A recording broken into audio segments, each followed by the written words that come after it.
guys. Well, I have tried to film this a couple of times. Once back, whenever it was so cold, and um, it just kind of didn't make a whole lot of sense. And so I'm going to try to do it again and make a little more sense. Um, but if you're new to the Forge, this is where I talk a little bit about God, and hopefully if somebody out there needs this message, they'll listen, because it's kind of like the first philosophy that I had on the Forge is the heat and pressure of everyday life. The weights on a person, and you don't have to go through that alone. We're all kind of in that heat and the pressures of everyday life, and that's just one of the things that I want to try to help with. But the verse that I've got today is 1 Peter 3:18. For Christ also suffered once for sins, the righteous for the unrighteous, to bring you to God. He was put to death in the body, but was made alive in the spirit.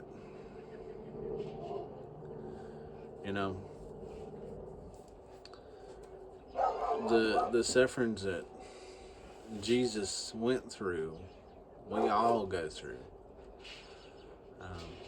And he was the perfect sacrifice. It says for the righteous and the unrighteous. So that didn't exclude anybody. Everybody's included in all this. If one person done right and done all the sacrifices that they needed to, back in the Old Testament,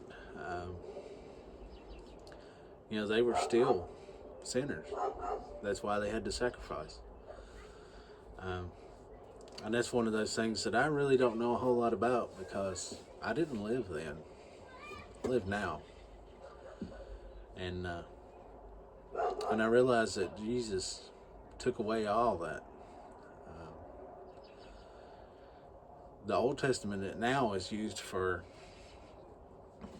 correction, and kind of the way to live, your life, and it's a lot of good teaching in the Old Testament.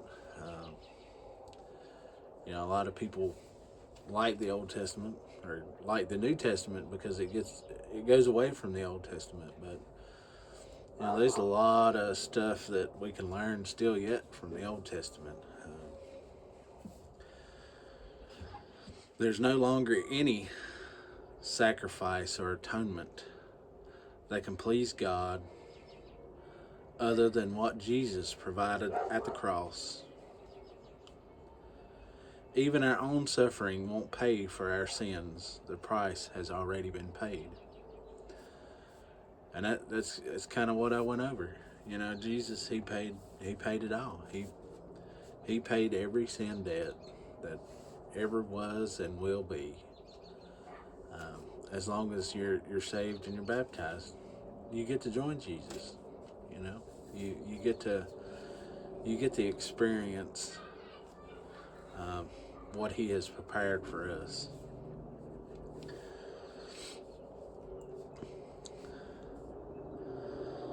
So Jesus is a perfect example of suffering. For doing good, he suffered for all of us. His purpose in this was to bring us to God, to restore our broken and dead relationship with him. So, that broken and dead relationship started way back with Adam and Eve. That's another Old Testament thing.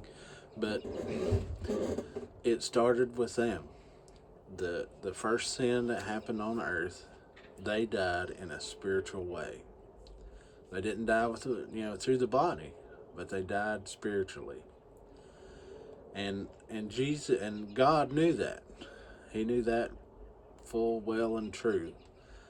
And he knew just as soon as it happened that it had happened. And so that's kind of,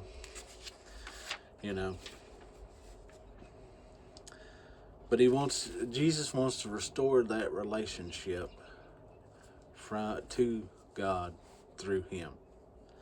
I'd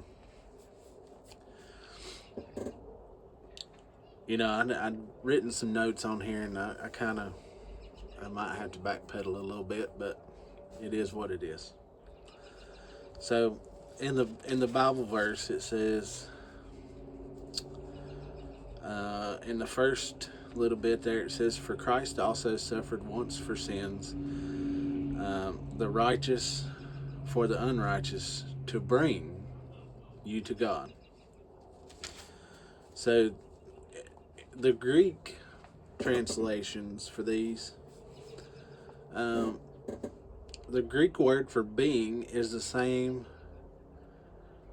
word used for access. So we gain access to God through Jesus. That's what he provided for us. And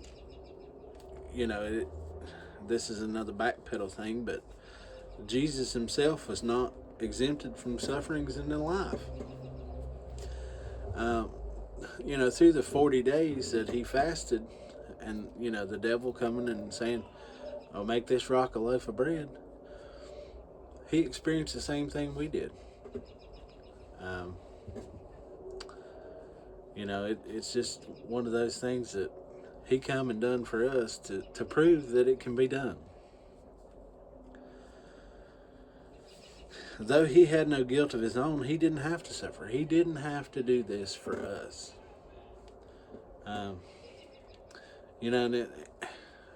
I forget, my preacher was talking one time, and this was several weeks back, but he described the garden, the two gardens. There was two gardens, the Garden of Gethsemane and the Garden of Eden. And one was a sinful garden, and the other was a garden of life. Jesus went and prayed for all of us. And but it was one of those things that he really didn't want. Well, he wanted to do this for us, but he also knew what was coming to him. The suffering was a true and proper punishment, and for that time, it was. For what charges they had for him, death was the only fix to that. And it wasn't one of those things that, oh well, you done that, it's bad. We'll just let you go. No.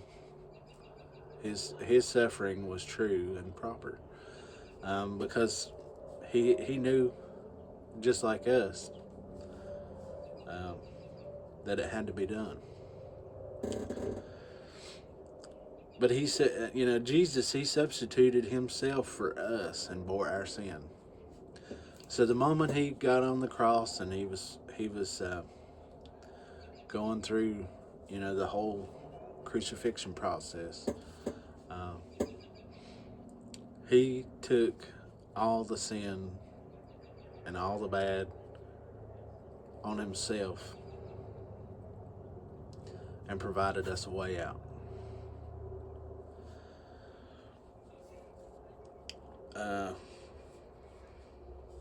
The sacrifices that had to be made was made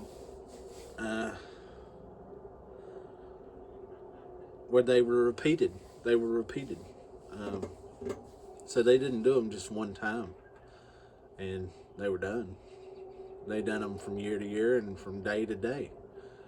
Uh, Depending on what your sin was, it was. I'm pretty sure it was whatever animal you got.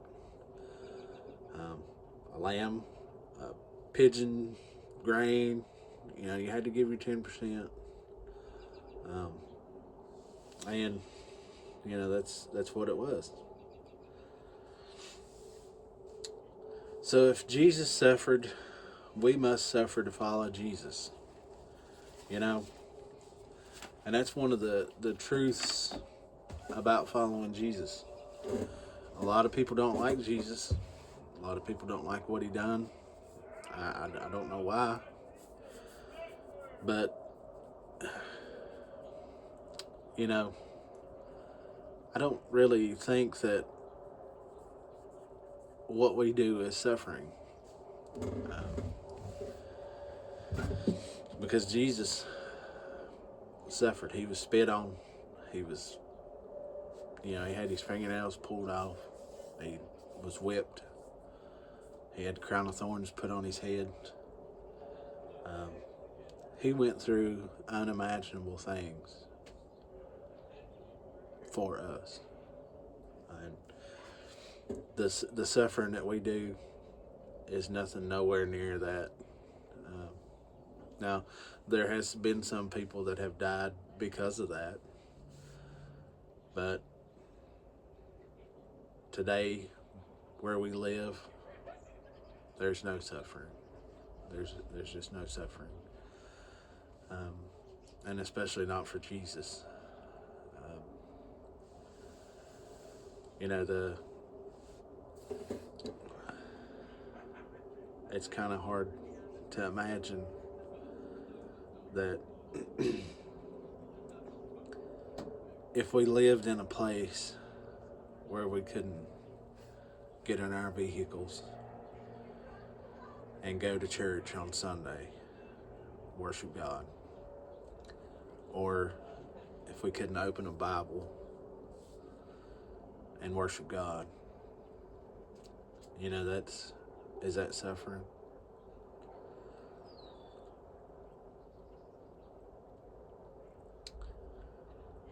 I don't think we do enough suffering. Um, as heartfelt as I can, um, I try to sacrifice and give as much as I can to the church, and I put in some time. That's not suffering.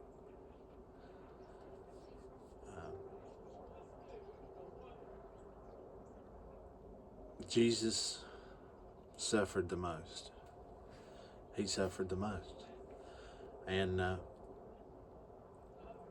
for him to be the ultimate sacrifice, the ultimate atonement for our sins, to say you're completely forgiven, is the best feeling in the world.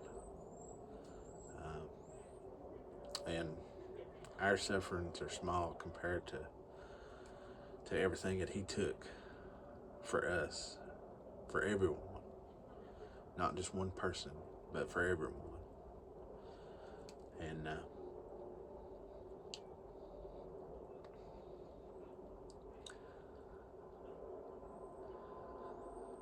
And I think Jesus every day. I think the good Lord above. Thank you for sending your Son to die on the cross for my sins, and being that, the ultimate sacrifice for us.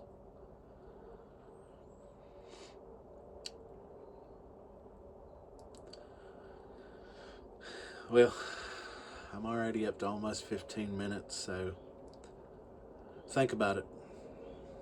Do you suffer for Jesus? I don't think that I could sit here and possibly say that, yes, I suffer for him like he suffered for us. That would be a lie. So, think about it. And that's all I got. That's another episode of The Forge. God bless. Keep the forge hot.